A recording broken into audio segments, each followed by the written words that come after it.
Ada kabar besar nih dari Bursa Efek Indonesia. Mereka baru aja ngeluarin aturan baru yang bakal berdampak ke ratusan perusahaan. Bisa dibilang, ini adalah sebuah gebrakan yang dirancang untuk mengubah cara kerja pasar saham kita. Yuk kita bedah bareng-bareng, apa artinya semua ini? Oke, biar gampang, kita mulai dari konsep dasarnya dulu ya, yaitu free float.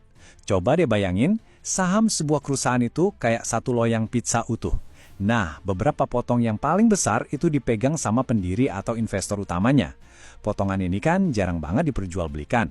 Sisa potongannya, yang bisa kita semua beli dan jual secara bebas di bursa, nah itulah yang namanya saham free float. Simple kan? Jadi kita udah sama-sama paham ya, apa itu free float.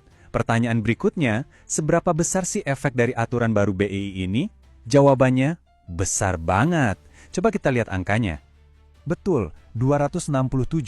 Itulah jumlah perusahaan publik di Indonesia yang saat ini posisinya belum memenuhi syarat minimum jumlah saham yang tersedia buat publik. Ini angka yang signifikan banget loh. Artinya apa? Artinya, kita bakal lihat gelombang aksi korporasi besar-besaran di pasar kita sebentar lagi. Nah, ini dia inti aturannya. Ke-267 perusahaan tadi itu, saham publiknya atau free float-nya masih di bawah 15%. Jadi, mau nggak mau, mereka harus cari cara buat nambahin porsi saham publiknya sampai minimal 15% kalau mau tetap patuh sama regulasi yang baru ini. Oke, menghadapi tantangan sebesar ini, 267 perusahaan loh, gimana caranya BI ngatasinya? Nah, mereka punya strategi yang cerdas. Mereka nggak langsung kejar semuanya sekaligus. Mari kita lihat. Dan disinilah kelihatan pintarnya strategi BEI. Alih-alih pusing sama 267 perusahaan, mereka fokus ke 49 pemain kunci. Kenapa cuma 49? Karena jangan salah, kelompok kecil ini, kalau digabung, nilainya itu setara dengan 90% dari total nilai pasar semua perusahaan yang belum patuh. Jadi ini benar-benar langkah efisien buat dapetin dampak maksimal.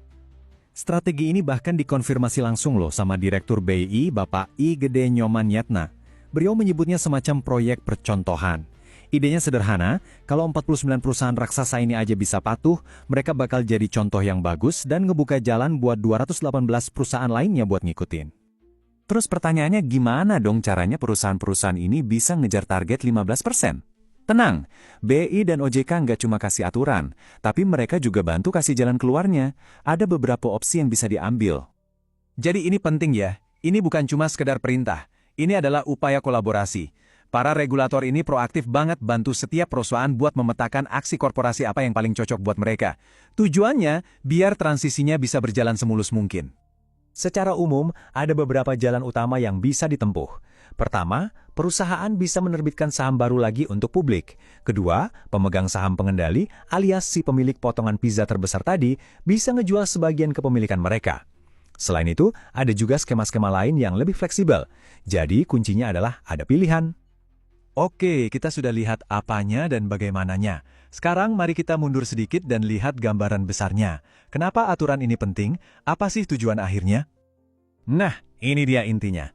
Ini semua bukan cuma soal aturan teknis. Ini adalah soal membangun fondasi pasar saham Indonesia yang lebih kuat, lebih liquid dan pastinya lebih transparan. Kalau pasar kita sehat, investor juga jadi lebih percaya diri kan? Pada akhirnya, ini diharapkan bisa menarik lebih banyak modal, baik dari dalam negeri maupun dari luar negeri.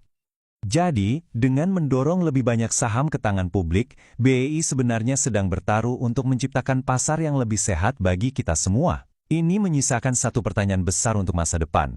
Apakah langkah berani ini akan menjadi kunci pembuka gelombang investasi global berikutnya untuk Indonesia? Cuma waktu yang bisa menjawabnya.